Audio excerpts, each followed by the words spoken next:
So we're going to be talking about solving formulas. Well, first of all, what is a formula? So a formula is an equation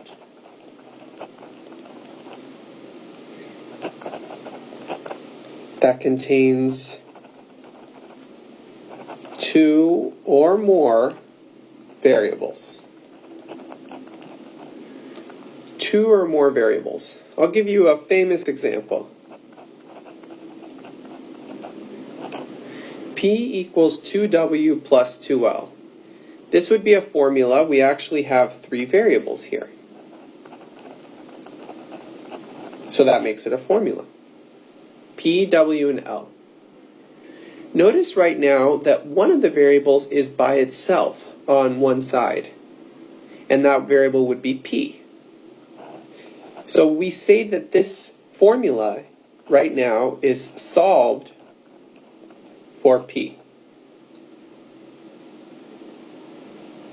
Here's a question for you guys. How can we solve for a different variable? So how do we solve for W? We're going to come back to that question a little bit later. Okay, this exact question, I mean. But let me go ahead and talk about how we would actually get a variable by itself. So to solve for a variable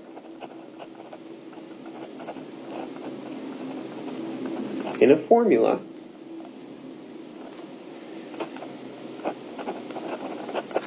treat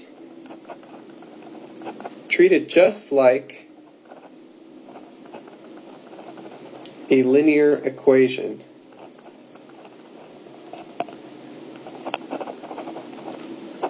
Where the variable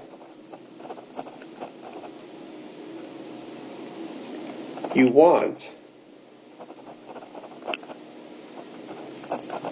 is the variable,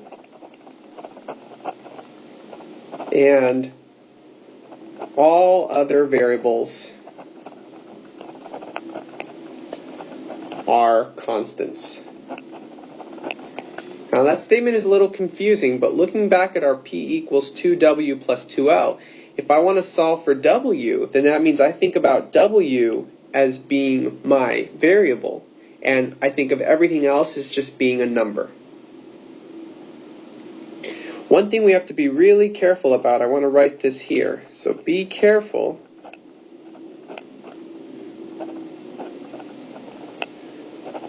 We cannot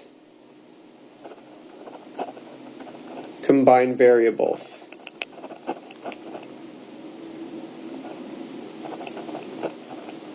Unless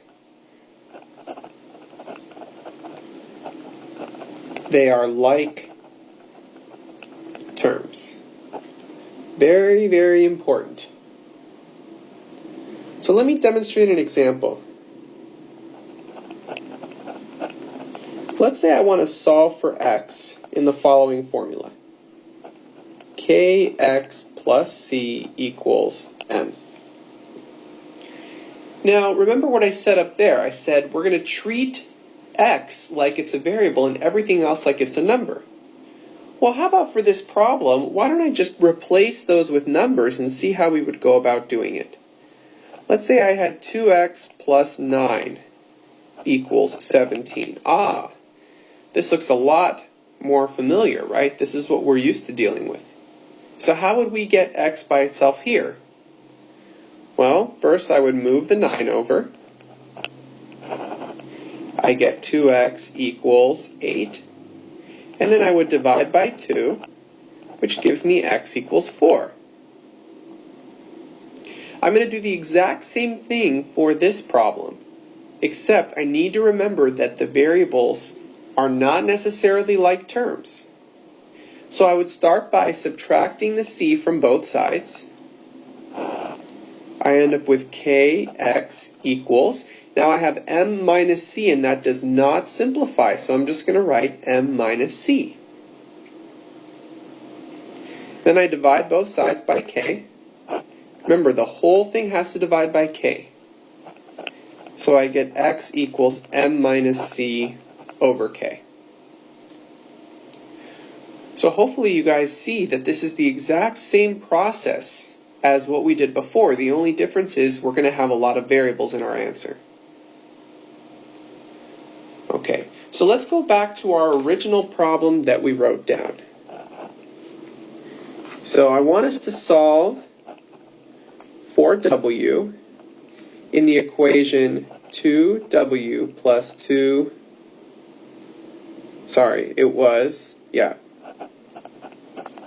Remember, this was the formula I started with up there. I know I wrote it in a different order, but it's p equals 2w plus 2l. Alright, so first of all, I want to get w by itself, so I'm going to do that by moving this 2l over. We don't want it here. So I end up with 2w equals p minus 2l. Now I divide both sides by 2. I end up with w equals p minus 2l all over 2. And that is my answer. One of the most common mistakes is to try to cancel these 2's. That would actually be completely wrong here. You're going to learn why exactly when we do the video on rational expressions and how to simplify them. And so that involves having to factor. And the short answer is that the 2 does not go into the first term also. So you cannot cancel, right? There's no 2 inside of p. So just leave your answer alone. Alright, let's try another one.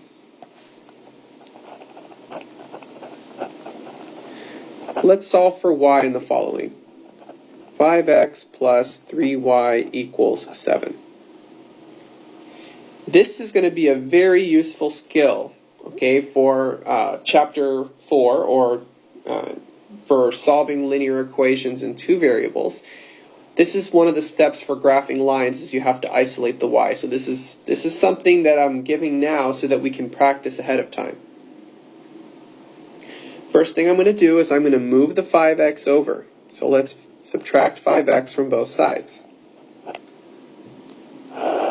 I end up with 3y equals 7 minus 5x. Now I want to get the y by itself, so I divide both sides by 3. I get y equals 7 minus 5x divided by 3.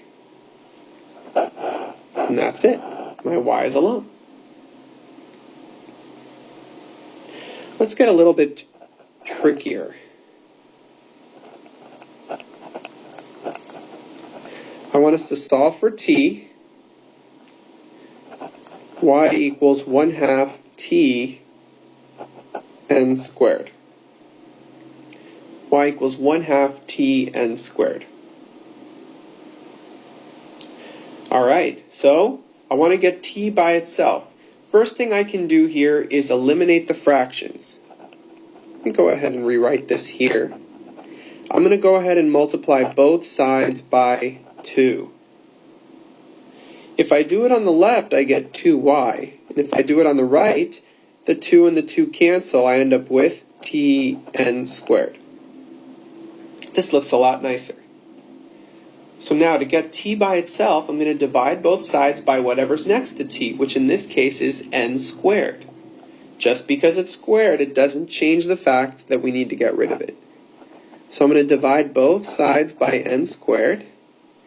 I end up with t equals, I'm going to write it on the other side, 2y over n squared. And that's it.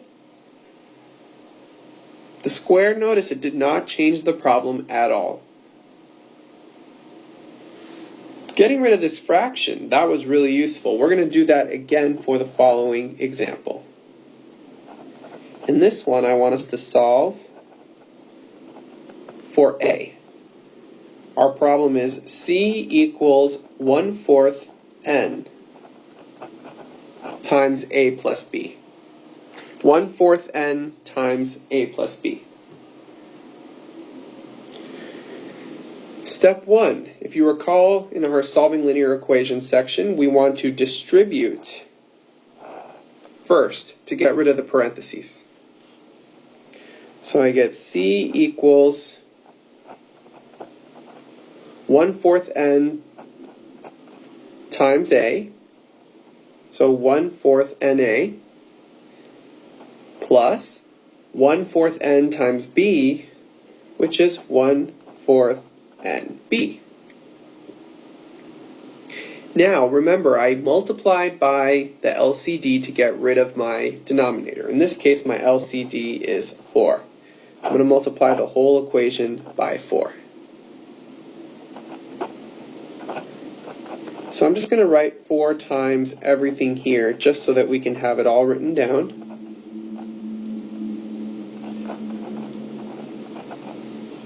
The first one we get 4C. Second one, the 4 is reduced, we get NA. Third one, the 4 is reduced, we get NB. Now remember our goal. We're trying to get A by itself, right? A. We're trying to isolate this variable. So everything else we treat like a number. So first we're going to move the NB to the other side using subtraction. We end up with 4C minus NB equals NA. Then I divide both sides by N. I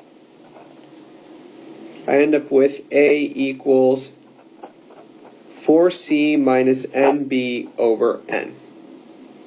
No, I cannot cancel those 7s. Please do not do that. We are finished with the problem. And that is it for solving formulas. I hope that this has been useful, and I'll see you guys next time.